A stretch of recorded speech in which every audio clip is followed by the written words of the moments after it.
Bueno, mire, este régimen de excepción es inconstitucional, ¿verdad? Durante un año ha sido inconstitucional. Solo la primera vez tenía justificación para poderse implementar el régimen de excepción. Las otras 12 veces no. O sea que con esta se cumple un año de inconstitucionalidad del régimen de excepción. Obviamente lo están ocupando para propaganda política. Lo ocupan para tener a la gente inocente presa. Porque para mantener a los delincuentes presos no se necesita régimen de excepción, ¿verdad? Entonces lo están ocupando para violar los derechos humanos de los reos, para asesinar reos, para torturar reos, ¿verdad? Para llevarse personas inocentes.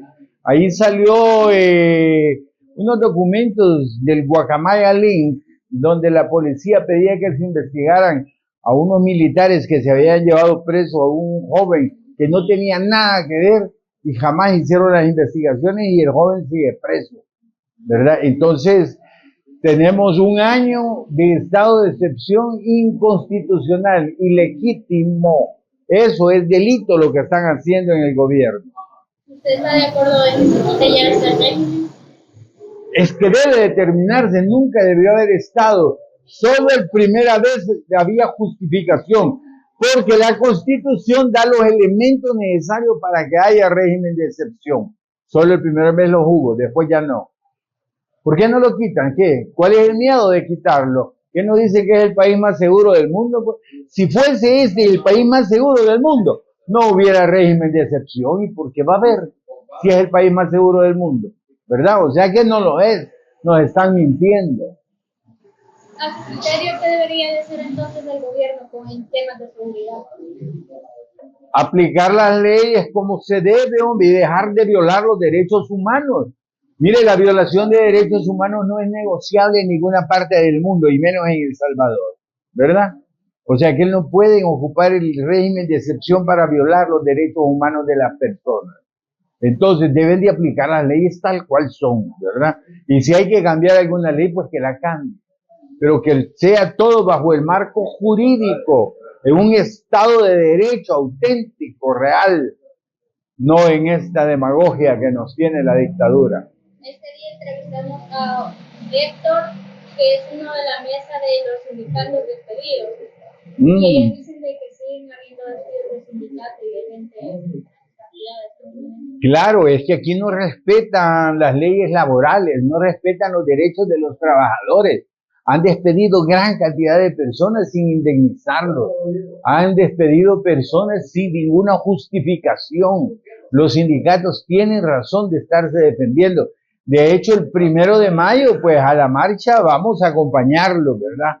A todos los trabajadores, la sociedad civil, el bloque de la sociedad civil se hará presente a acompañar esta marcha.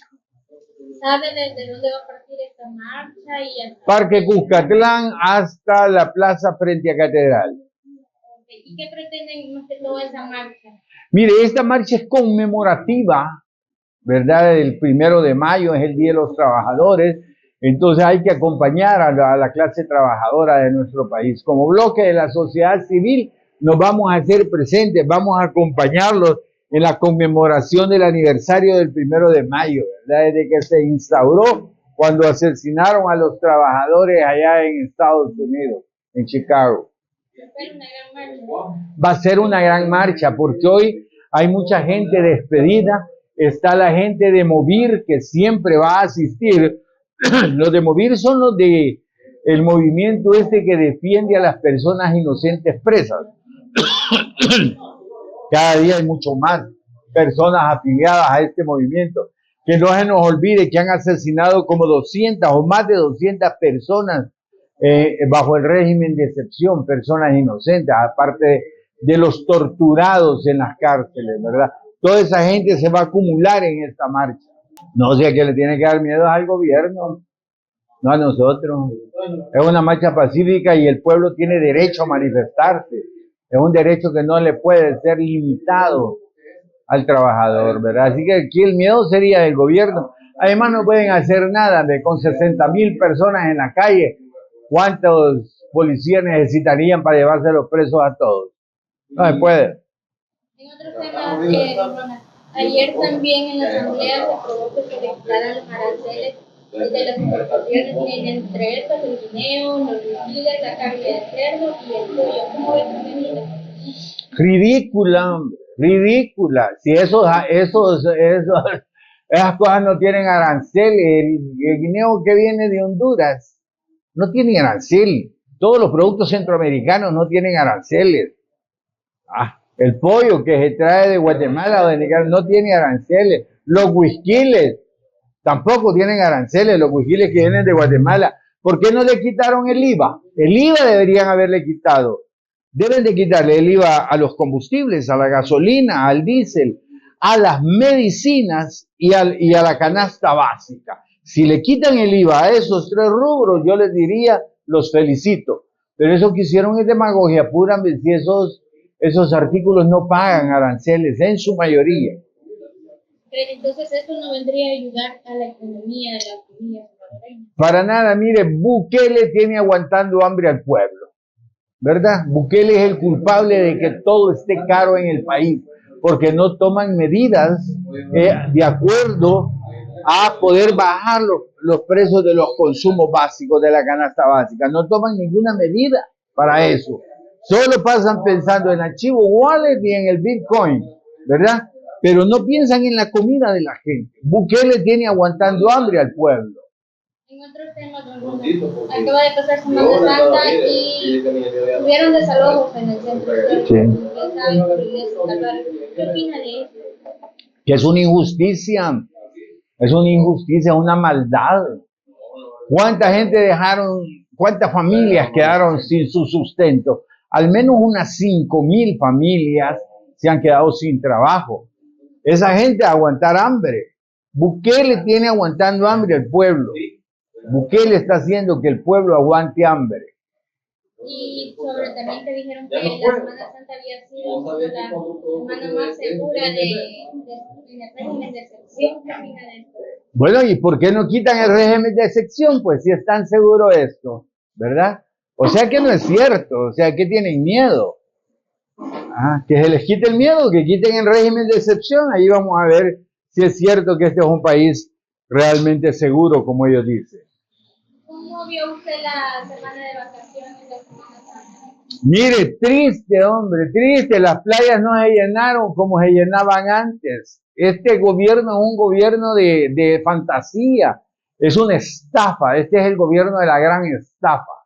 Bukele es el gobierno de la gran estafa de El Salvador. Solo hablando mentiras, viven los troles, los youtuberos. Hoy tienen troles extranjeros pagados, ¿verdad? Hoy tienen dominicanos, costarricenses, españoles. Viven haciendo propaganda en todo el mundo, gastándose la plata de los salvadoreños. Aquí en el país la gente, Bukele la tiene aguantando hambre y diciéndole al mundo que somos el país del primer mundo, ya. Bueno, ahí salió una muchacha, la gordita, negrita, esa dominicana, diciendo que Disney se quiere venir para El Salvador, dado que aquí hay tanto turismo. No, hombre, será imbécil esa muchacha o nos cree imbéciles a nosotros, pero no se vale. En eso vota el pisto Bukele y tiene al pueblo aguantando hambre. ¿Por qué motivo cree que esta Semana Santa no fueron la gente a turistear, a los actos? Porque no hay pisto, si no alcanza el dinero ni para comer, hija. A la gente no le alcanza para comprar un cartón de huevos. Mire, fui al Selecto un día y valía $6.74 el cartón de huevos. Le tomé la foto y la subí. Al rato tenía 40,000 vistas eso. En otro tema, también hace unos días se publicó que había un artículo del New York Times donde hablaba del presidente Bukele y hace el presidente Bukele para su gestión. ¿Qué opina de eso? Pues mire, no sé a qué se refería el New York Times, que hablaba del pacto de las pandillas. Sí, bueno, o sea, el problema es que Bukele tiene que dar una explicación al pueblo de cómo fue que hizo la negociación con las pandillas, cuánto dinero le dio a las pandillas, cuántos pandilleros sacó de la cárcel, porque quien está sacando a los pandilleros a la calle es Bukele, ¿verdad? Ojalá y Dios quiera no vaya a ser fraude Bukele y se vaya a quedar en la presidencia, ¿por qué va a volver a sacar a los pandilleros a la cárcel? Hoy tiene presos algunos para tener el estado de excepción. Pasado eso, va a sacar pandilleros a la calle. En otro tema, y ya para finalizar, ¿qué opina acerca de lo que sucedió en México con nuestros hermanos compatriotas que murieron capturados? Necesitamos una explicación clara del gobierno, de Cancillería, que nos diga por qué nunca fueron a proteger a nuestros hermanos que estaban presos allá en México.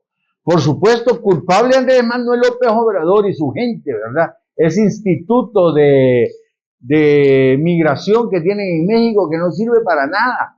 Nos han asesinado a nuestra gente, a los venezolanos. Si les echaron llave en la cárcel y se intoxicaron adentro, se quemaron adentro. Eso es un pecado. Y ese pecado lo debe Bukele, porque él fue el que fue a firmar el tercer país seguro con Donald Trump, ¿se recuerda? Y eso es parte de ese tratado que firmaron. Por cierto, que ese día que firmaron el tratado, Bukele hasta le llevó una pintura a Donald Trump de cuerpo entero, ¿verdad? Allí quedando bien con el rey, ¿verdad? Como en la Edad Media, llevándole dotes al emperador Trump. Entonces allí fue a firmar eso. La muerte de estos salvadoreños, hermanos nuestros, es producto de esa firma con Donald Trump del tercer país seguro. Este es el resultado de eso que fue a firmar Bukele a Estados Unidos. ¿Por qué cree que es motivo que la gente sigue migrando? Porque hay hambre en el país, porque no hay trabajo y porque hoy la gente le tiene miedo al ejército y a la policía. Antes le tenía miedo a las pandillas, hoy le tienen miedo a la policía, ¿verdad? Entonces aquí hay terror, ¿verdad? Aquí a la gente le llevan preso un hijo y tiene 2 hijos más, prefiere irse con sus hijos y no quedarse a que le metan a la cárcel al otro. Entonces aquí la gente huye por terror, huye por hambre, por miseria, por falta de trabajo. Es que si hubiese trabajo, si hubiese comida barata, la gente aquí viviera. Si no hubiera terror de parte del Estado, la gente viviera, no se fuera. Todo el mundo quiere vivir en su país, en su tierra, en su lar, en su hoguera. Estamos en un año preelectoral. ¿Qué panorama le pinta El Salvador?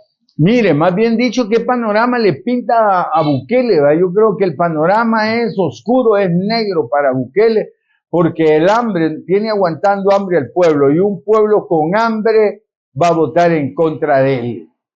El pueblo con hambre votará en contra de Bukele.